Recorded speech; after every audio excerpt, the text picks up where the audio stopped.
UNSA ferroviaire est avec nous, c'est la sûreté ferroviaire, hein, pour être plus clair. Merci d'avoir accepté notre invitation, Nicolas Calonne.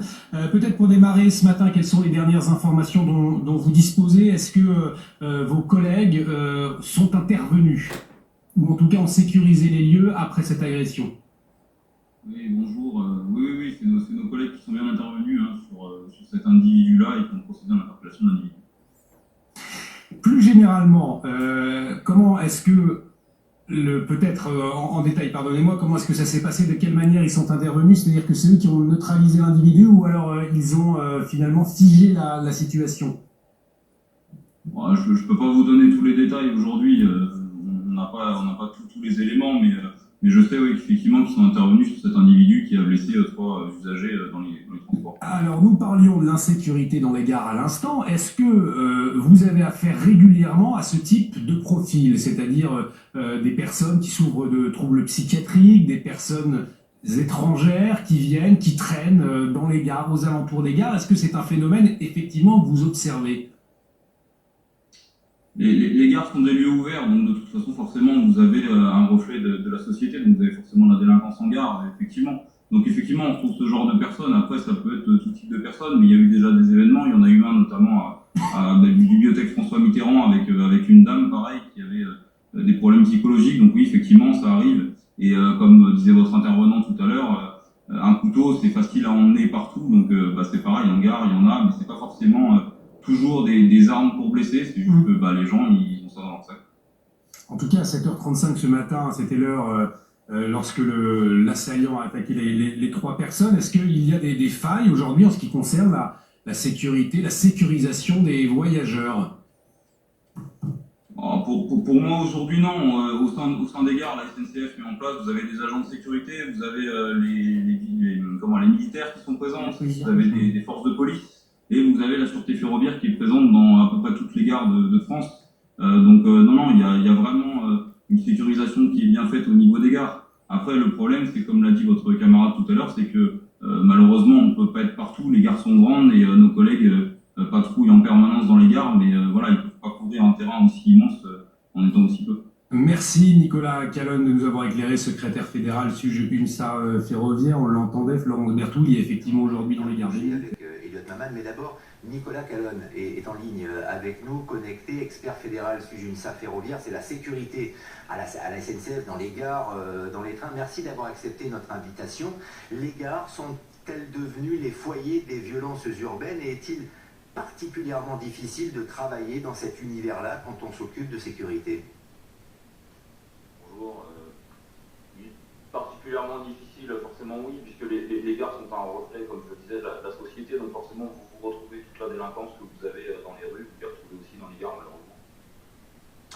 Quel constat vous faites aujourd'hui? Est-ce que cela concerne toutes les gares de France? Est-ce que la gare de Lyon, on ne va pas établir un classement en effet, mais de fait, pour fréquenter les gares, pour tous ceux qui sont sur ce plateau et qui nous regardent également, on se dit qu'il y a certaines gares qui sont plus dangereuses que d'autres. Est-ce que vous faites aussi ce constat? Et est-ce que toutes les gares des grandes villes, en tout cas, sont dangereuses? Non, aujourd'hui l'ensemble des gares sont sécurisées. Et, comme je vous le disais, sur la voie publique, il y a des événements et il y a la même chose en gare. Il n'y a pas forcément spécifiquement une gare plus qu'une autre. Toutes les gares sont amenés comme sur la voie publique, à avoir des événements malheureux comme celui qu'on a eu aujourd'hui.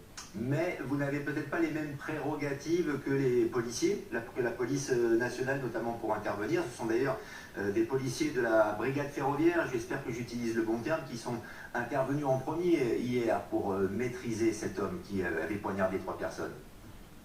Alors non, justement, hier, ce sont nos collègues de la sûreté ferroviaire qui sont intervenus en premier sur cet homme. C'est bien ce que je dis. Ce ne sont pas les policiers, mais ce sont bien les agents de la sûreté ferroviaire, qui appartiennent à la SNCF, qui sont le service interne de sécurité de la SNCF. Donc c'est eux qui sont intervenus les premiers, c'est pas aujourd'hui les forces de l'ordre. Alors après, les forces de l'ordre sont complétées, mais c'est surtout eux qui sont intervenus sur cet homme. Mais vous n'avez pas les mêmes prérogatives, les mêmes pouvoirs, et surtout vous n'avez pas les mêmes moyens à votre disposition pour intervenir dans de bonnes conditions. On a un certain nombre de prérogatives, effectivement. Nous ne sommes pas la police nationale, donc nous n'avons pas les mêmes prérogatives que la police nationale. Cependant, effectivement, nous demandons, nous en tout cas à l'Ultra Ferroviaire, qu'il y ait un certain nombre de prérogatives supplémentaires, et vous avez des propositions qui ont été faites par le sénateur Tabarot dans une loi fin 2023 qui vont en ce sens. Donc il sera intéressant peut-être qu'à un moment donné on fasse évoluer un peu les choses. Comment on peut faire évoluer les choses? De quoi avez-vous besoin? L'antenne vous est ouverte aujourd'hui, donc dites-le par rapport à l'actualité qui nous a rattrapé, ce qui s'est passé hier, qui aurait pu être encore beaucoup plus grave. C'est déjà très grave, mais ça aurait pu l'être encore plus. De quoi avez-vous besoin pour assurer la sécurité des gares, des usagers et également? Alors on le fait, mes collègues le font très bien au quotidien déjà, assurer la sécurité des voyageurs et des biens SNCF. Ce qu'il nous faudrait, ce serait faciliter ce qu'on appelle chez nous les palpations administratives ou les inscriptions visuelles de bagages. C'est très cadré et aujourd'hui ça serait bien que ce soit un peu plus facilité justement pour que nos collègues puissent sortir tout ce qu'on a vu, là, les couteaux, toutes ces armes, etc.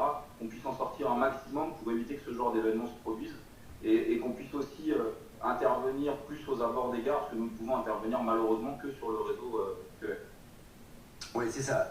C'est presque mission impossible parce que dans les gares, effectivement, il y a beaucoup de passages, beaucoup, on l'a dit, d'individus aussi qui s'y installent. Et pour vous, c'est un spectre d'intervention qui est plus réduit. Les gares sont énormes. Vous avez beaucoup de gens qui passent, vous avez des milliers de voyageurs. Il faut qu'on ait effectivement des pouvoirs supplémentaires, mais on ne peut pas être partout non plus. Donc si vraiment on veut qu'il y ait une sécurité maximale, il faudra effectivement investir aussi dans la sûreté ferroviaire pour qu'elle puisse augmenter ses effectifs. Ce qui est déjà un peu le cas en ce moment pour les Jeux Olympiques, mais il faudrait qu'on puisse aller au-delà. Merci Nicolas Calonne, merci pour toutes ces informations et bon courage en effet. Et félicitations à vos collègues qui, je le précise et je le rappelle, ont été les premiers à intervenir hier pour maîtriser cet homme qui a poignardé donc 3 personnes.